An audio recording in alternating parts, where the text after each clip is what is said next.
And now joined by Michael Fortune, well-known folklorist, and we're coming close to Halloween. Good afternoon to you, Michael. How are you? I'm good, Alan. Yeah, great. Thanks. The pronunciation of it, I often get into trouble with. There's a listener who says if I say Halloween, I'm in trouble. So it's Halloween, is it? Have I pronounced it rightly, Michael?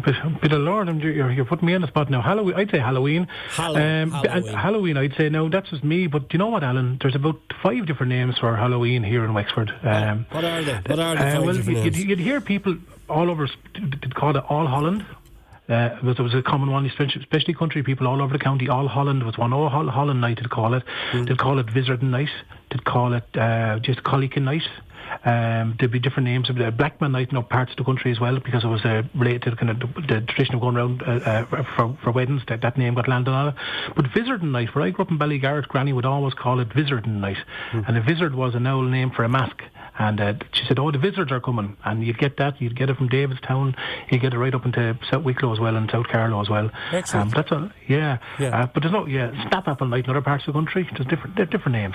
Yeah. It's going to be a different Halloween for lots of our young people, boys and girls, this year, because as Dr. Bill has said, and so many other medical practitioners have said, they're advising people not to go trick-or-treating this year. That is going to be hard, but for 1 year, to keep us all safe, that's the request. Absolutely, Alan. Yeah, it's a hard one. Anyone who's got young children, to tell you one thing that really struck home to me, we've got 3 little girls here. We don't realise how important that date is to them. They've been talking about it since September, and they say they're all talking about it in school, and they're hearing all the conversations the adults are having, and they're trying to figure it out themselves. Will it go ahead? But it's not. But it's up to us then. So obviously it's not going ahead for the right reasons, right? We're not supposed to call to people's doors. But listen, one of the things which has happened, in some ways, let's pull it back to what it was like years ago. Just a smaller scale, just pulling back into your home, into your family, and all the things you can do as an adult. I know as a parent, and I suppose that's we're the generation that we're the ones who have the kids who are wanting to go out. So it's up to us now. The onus is back on us, and rather than be just the easy thing of letting them get dressed up and going out, which they do like doing, but like you can do things like there's loads of options with games and things we can do with our children. We're going to have to do it ourselves with our own lads here. I'd still like to see them getting dressed up personally, but they don't have to go. There's no calling to neighbours, no calling to family members, none of that kind of stuff. But let them get dressed up for the night. It's nice that they want to get dressed up for the night. We're lucky it's Saturday evening as well, which is a great thing for them to get dressed up. They can have, and there's loads of things we can do that Saturday with them as well, little games and things like that. I know it's big here, Michael, but I believe in America it's absolutely phenomenal, isn't it? I mean, there's a movie on Netflix at the moment that shows just how phenomenal it is. I think it stars Ben Stiller, or Adam Sandler, one of these guys. They really take it seriously over there, don't they? Yeah, it is. It's our biggest export. I've been banging on about it for 20 years. I think up in Meath somewhere they've grasped onto it with some kind of festival they did last year. It's obviously not happened this year. But we brought the Halloween tradition to America. Let that be said. That went over there in the 1800s, brought over by Irish immigrants over to America. Just rose and just became really popular, right? And we've re-imported a version of it now, the fancy dress part of it. But traditionally, and here's the other thing: if you look at the old maps, look at the old Kevin Danaher's maps from the 1930s. You'll see that the dressing up part of the tradition was really along the east coast of the country. It wasn't a western part of the country at all. It was east coast. This idea of guys and their dressing up, that was a really big part of it here. But it's a massive success story. And I think only in recent years are people beginning to realise, hang on, this is ours. We can own this.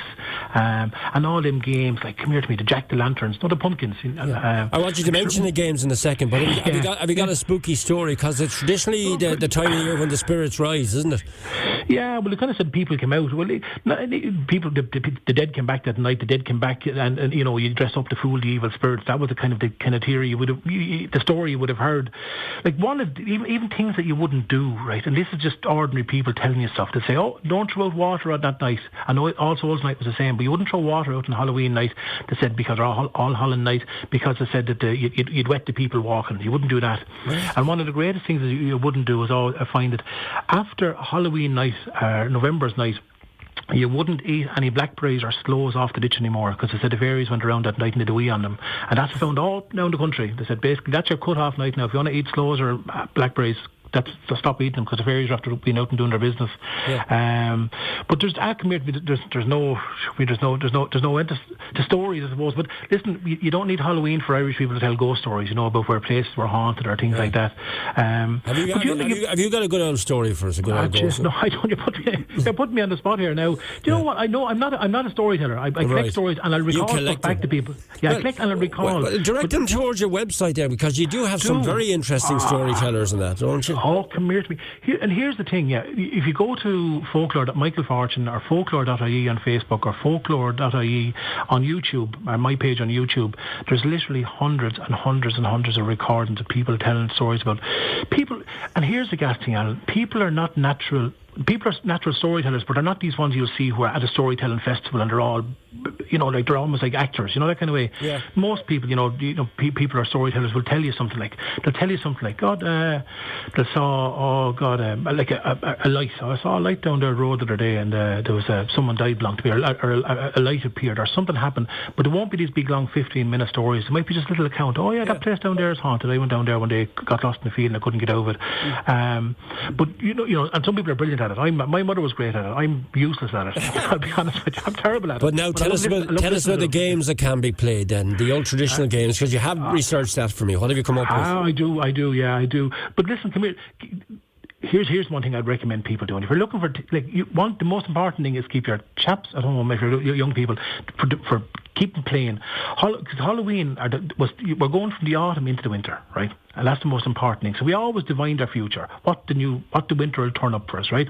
So classic games would be, and these are classic games, the plate game, where you literally get a pile of children in your house and blindfold them, put 5 or 6 plates in front of them, put a drop of water in it, and put different things in it to symbolise things. This is an old-fashioned game some of your listeners might listen to. So water meant emigration, a ring meant you were going to get married, money meant, so you can swap them all around, whatever, and then the child will be blindfolded, spun around 2 or 3 times, then they'd put their hand in, and whatever their hand would land down in, that's what they were going to do. So they're going to become a builder if you put down a piece of Lego, whatever you can use. Children love the simple stuff like that. One of the things I'd recommend your listeners as well, most of us grew up here, no such thing as a pumpkin, will you go absolutely new, whatever. So turnips were the classic thing. Now a turnip is a hardship to carve now. I'm not saying it's an easy thing to carve, but if you want a challenge to do with some of your kids, go in there now and buy a turnip from someone and carve it out, and you'll see the turnip, the face was completely different than the pumpkin. And that's what we would have used years ago, especially in country areas, with a coat hanger in them, tied in with a little light inside it. The original jack-o'-lanterns.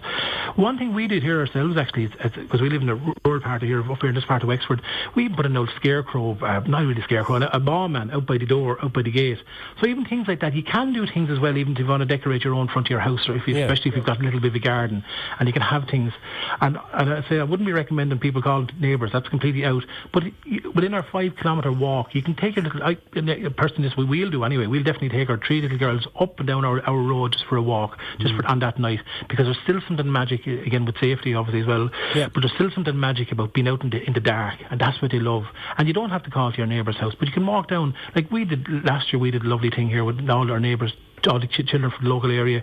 We brought them through the fields, and we invented stories about a tree, or invented stories about an old gate, or invented stories about, so you can do that yourselves. The parents can do this yourselves. You can actually plan a little route and say, down there was a house down there that, or something happened in that, blah blah blah.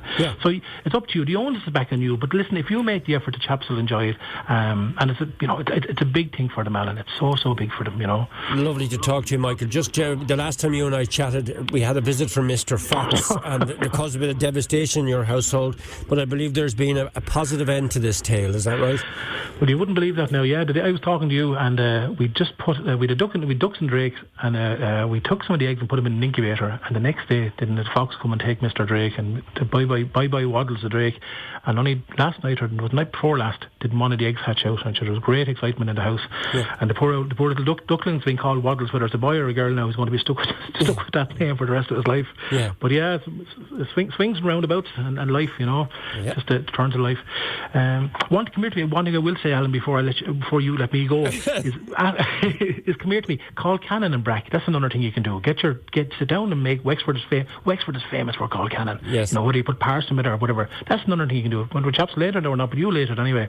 Or even a Brack, and put your bits and pieces in it, your rings or your little medals into whatever you want to put into them. A bit of bacon, stuff like that as well. Make the most of it, but as you say, hold firm, stick to the guidelines, but at the same time, keep up the tradition of Halloween. Thanks, Absolutely. Michael. We'll talk to you soon. Take care of yourself. That was Michael Fortune, well-known folklorist, and he gave you directions to his own Facebook page, etc. And there's some incredible stories on it. Well worth, if you have an hour or two just a while away and you're looking for something to do and you're feeling a bit nostalgic, go to Michael's page there. You will be royally entertained. Southeast Radio's Morning Mix.